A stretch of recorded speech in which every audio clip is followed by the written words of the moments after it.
Here's a 60-second sewing lesson from Bungalow Quilting and Yarn. Do you want to make a skirt for a little girl? Get a 44-inch wide piece of fabric, 1/3 of a yard. Turn it so that it's right sides together, and then stitch down the open side. The other edge will be the folded edge.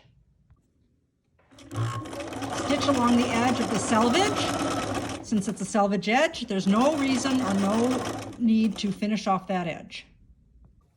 Press that seam allowance open. Make the casing at the top by folding under 1 1/4 inches and then folding under here 1/4 inch.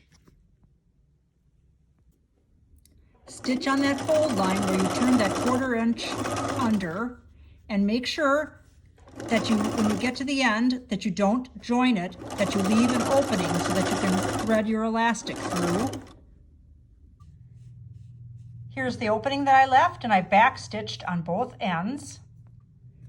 Measure the child's waistline and cut a piece of elastic the same measurement as the waistline. Attach a pin on the end. Thread the elastic through the same way that you would thread your drawstring on your sweatshirt if it had come loose. Once you've pulled your elastic all the way through, make certain it's not twisted, and then overlap the two ends. Keeping it overlapped, stitch across it and backstitch a couple of times, back and forth. Stitch the opening closed by machine or by hand.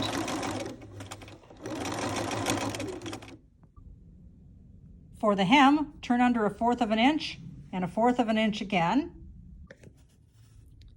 Stitch all the way around, close to the rolled edge. Ooh, so cute! Fits about a size 3 to 5. Make it a longer skirt if you have a larger child.